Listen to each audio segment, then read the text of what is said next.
আলাইকুম SM learning academy YouTube চ্যানেলের পক্ষ থেকে আপনাদের স্বাগতম। আমাদের আজকের টপিক হলো ত্রিমাত্রিক স্থানাঙ্ক ব্যবস্থায় অবস্থান ভেক্টরের মান নির্ণয় করা এবং অবস্থান ভেক্টর নির্ণয় করা। ত্রিমাত্রিক স্থানাঙ্ক ব্যবস্থা মানে তিনটা অক্ষ থাকবে, এক্স অক্ষ, ওয়াই অক্ষ, জেড অক্ষ। এই তিনটা অক্ষ থাকবে। এক্স অক্ষ বরাবর একক ভেক্টরকে আমরা আই দ্বারা প্রকাশ করি, ওয়াই অক্ষ বরাবর একক ভেক্টরকে আমরা জে দ্বারা প্রকাশ করি, জেড অক্ষ বরাবর একক ভেক্টরকে আমরা কে দ্বারা প্রকাশ করি। আমরা এখানে এটা আঁকবো, আঁকার পর আমরা এটা সুন্দর করে করব। এখন দেখি আমরা এইটা একটা অক্ষ, এটা একটা অক্ষ, এটা একটা অক্ষ। আমরা এই অক্ষটাকে এক্স ধরে নিলাম, এই অক্ষটাকে আমরা ওয়াই ধরে নিলাম এবং এই অক্ষটাকে একটা জেড অক্ষ ধরে নিলাম। আমার এই পয়েন্টের অবস্থান ভেক্টর খুঁজে বের করতে হবে। এখন এখান থেকে এটার একটা আমরা যদি আঁকি এইরকমভাবে, এটাকে ধরলাম পি বিন্দু, বললাম এক্স ওয়াই জেড, মানে হলো এক্স অক্ষ বরাবর কত মান, ওয়াই অক্ষ বরাবর কত মান, জেড অক্ষ বরাবর কত মান। যদি জানি আমরা, তাহলে এই বিন্দুর আসলে মান বের করতে পারবো। আমরা একটা জিনিস জানি, এক্স অক্ষ বরাবর একক ভেক্টরকে আমরা আসলে আই দ্বারা প্রকাশ করি, ওয়াই অক্ষ বরাবর একক ভেক্টরকে আমরা জে দ্বারা প্রকাশ করি, জেড অক্ষ বরাবর একক ভেক্টরকে আসলে আমরা কে দ্বারা প্রকাশ করি, এটা আমরা জানি। এখন একটু খেয়াল করি ভালো করে, এই পি বিন্দু থেকে এক্স ওয়াই তলের উপর আমরা একটা লম্ব আঁকবো। পি বিন্দু থেকে এক্স ওয়াই তলের উপর একটা লম্ব আঁকবো। এটার মিনিংটা হলো এইরকম যে আমি বললাম এইটা আমার এক্স, এটা আমার ওয়াই। এখন খেয়াল করুন, লম্ব আঁকা মিনিংটা হলো আসলে এটা। লম্ব মানে হলো এই তলের উপর 90 ডিগ্রি কোণ তৈরি করা। তাহলে পি থেকে এক্স ওয়াই তল হলো, এই যে দেখেন খেয়াল করে, আমরা এটাকে এক্স ধরছি, এক্স ওয়াই তলের উপর আসলে এইভাবে লম্ব আঁকতে হবে। তাহলে এক্স ওয়াই তলের উপর যদি লম্ব আঁকি, এই যে আঁকলাম এটা। এরপর আমরা আবার ওয়াই অক্ষের সমান্তরাল করে আমরা এক্স অক্ষের উপর লম্ব টানবো। খেয়াল করি ভালো করে, ওয়াই অক্ষের সমান্তরাল করে, খেয়াল করি, ওয়াই অক্ষের সমান্তরাল করে এক্স অক্ষের উপর লম্ব টানবো। দেখতে বোঝা যাবে না, বাট আপনি বলছেন লম্ব টানছেন, লম্ব টানা মানে এই কোণটা 90 ডিগ্রি তৈরি করা। একটু খেয়াল করি। এখন একটু দেখি, এইটা যদি এই ভেক্টর এই দিকে আর এই ভেক্টরটা হলো এই দিক বরাবর, যেহেতু এক্স অক্ষের সমান্তরাল আমরা আমাদের বলা, তাহলে আমরা জানি ত্রিভুজের দুইটা ফরমেশন আছে, যে দুইটা একই দিকে একই কমে, একটা তার বিপরীত কমে। তাহলে এখন এখান থেকে আমরা যদি এটা টানি, তখন আমরা ত্রিভুজের নিয়ম অনুসারে করতে পারবো। যেরকম এই জায়গায় দুইটা ভেক্টর একই দিকে একই কমে, একটা তার বিপরীত কমে, আর এই কোণটা হলো 90 ডিগ্রি কোণ, যেটা আমরা বলছিলাম এক্স ওয়াই তলের উপর লম্ব। এই যে এই কোণটা হলো 90 ডিগ্রি কোণ।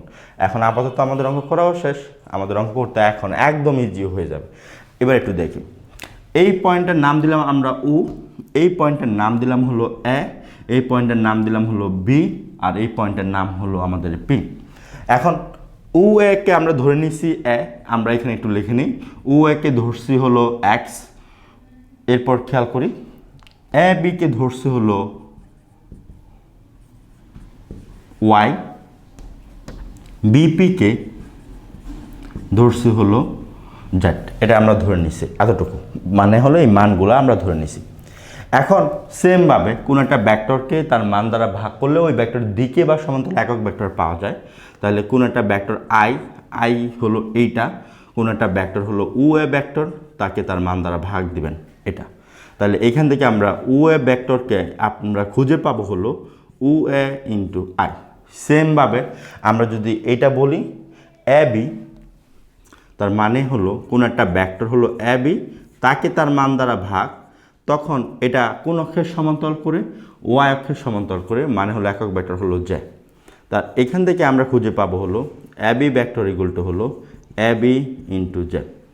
সেমভাবে এখান থেকে আমরা যদি কে ভেক্টর খুঁজে বের করি, কে ভেক্টরটা হলো বিপি, এটা তার মানে হলো বিপি ভেক্টর, তাকে তার মান দ্বারা ভাগ, তার মানে বিপি ভেক্টর ইকুয়াল টু হলো বিপি ইন্টু হলো কে।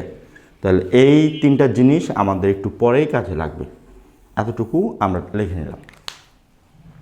এখন খেয়াল করি, এই ত্রিভুজটা যেহেতু আমাকে এই পয়েন্টের মান বের করতে হবে, অবস্থান ভেক্টর বের করতে হবে, এখন আমরা একটু দেখি। তো এখন ত্রিভুজের ফরমেশন যদি আমরা করি, ইউপি ভেক্টর ইকুয়াল টু, খেয়াল করে ভালো করে, দুটা ভেক্টর একই দিকে একই কমে, একটা তার বিপরীত কমে। খেয়াল করেন, এই যে দেখেন, UB vector plus BP vector equal to হবে ইউপি ভেক্টর। ত্রিভুজ কোন ত্রিভুজ থেকে পাবো আমরা? ত্রিভুজ হলো উ বিপি থেকে পাই, উ বিপি হতে পাই। তাহলে ইউপি ভেক্টর ইকুয়াল টু আমরা বলতে পারি হলো উবি ভেক্টর প্লাস আমরা বলতে পারি হলো বিপি ভেক্টর। এখন একটু খেয়াল করেন আমাদের কাছে আসলে কি তথ্য দেওয়া, আমাদের তথ্য হচ্ছে আয়ের, তথ্য আছে জের, তথ্য আছে কের, কিন্তু এইখান থেকে উবির কোনো তথ্য আমাদের কাছে নাই। এখন উবির তথ্য যদি আপনি জানতে চান তাহলে জানা মানের সাথে আপনাকে করতে হবে। জানা মান কোনটা দেখেন, এই ত্রিভুজ থেকে আপনি উবির ভেক্টরের ফরমেশনটা পেয়ে যাবেন। তাহলে এই ত্রিভুজটা হলো উ এ বি ত্রিভুজ হতে আমরা বের করতে পারবো। তো এইটা আমরা এখানে একটু দেখি, ত্রিভুজ উ এ বি হতে পাই। এখান থেকে যদি দেখি ত্রিভুজ বিধি, দুইটা একই দিকে একই ক্রমে, দুইটা কোনটা O A plus A B, O A plus A B equal to আমরা বলতে পারি হলো উবি ভেক্টর। তাই এখন দেখেন আমাদের কাছে তথ্য আছে, উবি ভেক্টরকে লেখা যাবে উ এ প্লাস এ বি, এই তথ্যটা আমরা এখানে বসাবো। তাই উপি ভেক্টর ইকুয়াল টু উবির বদলি লিখতে পারবো আমরা উ এ ভেক্টর প্লাস হলো A B vector plus BP vector. এটাই হলো আমাদের নির্ণয় অবস্থান ভেক্টর, এটাই হলো আমাদের নির্ণয় অবস্থান ভেক্টর। এখন এই অবস্থান ভেক্টরের যদি এই অবস্থান ভেক্টরগুলো বসাই দিই তাহলে চলে আসবে O A vector equal to কত উ এ আই, তার মানে O A i. A B vector equal to কত এ বি জে, তার মানে এটা হলো এ বি জে। আর বিপি ভেক্টর ইকুয়াল টু কত বিপি কে, তার মানে এটা হলো বিপি কে। শেষ আমাদের কাজ। এটা হলো একটা প্রসেস আমাদের অবস্থান ভেক্টর বের করা। অবস্থান ভেক্টরের মান এখনও আমাদের বের হয় নাই, আমরা এখন অবস্থান ভেক্টরের মানটা বের করব। খেয়াল করি,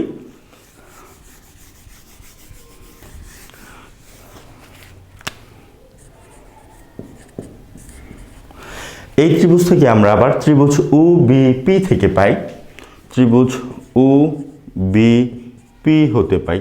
এটা কিন্তু একটা সমকোণী ত্রিভুজ, এই কোণটা কিন্তু সমকোণ। তাহলে সমকোণ হলে অতিভুজ স্কয়ার ইকুয়াল টু ভূমি স্কয়ার প্লাস লম্ব স্কয়ার হবে। অতিভুজ কোণটা উপি, তাহলে উপি স্কয়ার ইকুয়াল টু আমরা বলতে পারি এটা ওপি স্কয়ার ইকুয়াল টু হলো ওবি স্কয়ার প্লাস কি লিখতে পারবো বিপি স্কয়ার। এখন সেমভাবে আবার ওবির মানটা আমরা জানি না, তাই ওবির মানটা আবার বের করে নিতে পারি। ও ত্রিভুজ খেয়াল করি, ত্রিভুজ উ এ বি হতে পাই। এই ফরমেশন থেকে এই কোণটা হলো 90 ডিগ্রি কোণ, তাই তার বিপরীত কোণটা হবে অতিভুজ। অতিভুজ যদি হয় তাহলে আমরা বলতেই পারি ওবি স্কয়ার ইকুয়াল টু হবে উ এ স্কয়ার প্লাস কত এ বি স্কয়ার। তাহলে এই জায়গায় ওবির বদলি আমরা লিখতে পারবো হলো উ এ স্কয়ার প্লাস হলো A B square plus B P square. এটা হলো উপি স্কয়ার, অতএব O P equal to root over O এর মান আমরা কি ধরছি এক্স, তাহলে এটা হবে এক্স স্কয়ার। এ বির মান ধরছি আমরা ওয়াই, বিপির মান ধরছি আমরা z square. O P equal to root over x square plus y square plus z square. এইটা হলো আমাদের ত্রিমাত্রিক স্থানাঙ্ক ব্যবস্থায় অবস্থান ভেক্টরের মান নির্ণয় করা। এখন এটা একটা এক্সাম্পল দেখি আমরা, তাহলে আমাদের আরেকটু ক্লিয়ার হয়ে যাবে। আমরা এটা যদি ধরি কোনো একটা ভেক্টর এ, এটাকে ধরলাম এটা এরকম আছে 3y plus 4j minus 5k। এর মিনিং হলো এই এ ভেক্টরটার মান আমাদের এইভাবে বের করতে হবে, যেহেতু এখানে x দেওয়া মানে আয়ের যেই সহগটা আছে তার মানে এটা হবে 3 স্কোয়ার, এখানে y মানে জেড যেই সহগ এটা হবে 4 স্কোয়ার, আর এখানে কে সহগ এখানে মাইনাস আছে তাই এখানে আমাদের -5 তার উপর হোল স্কোয়ার হবে। এখন যা আসবে মান তাই আমাদের আনসার, এটাই হলো আমাদের আনসার। আজকের ভিডিওটি এই পর্যন্তই। ধারাবাহিকভাবে পরবর্তী ভিডিওগুলো পেতে চাইলে আমাদের চ্যানেলটি সাবস্ক্রাইব করে পাশেই থাকুন।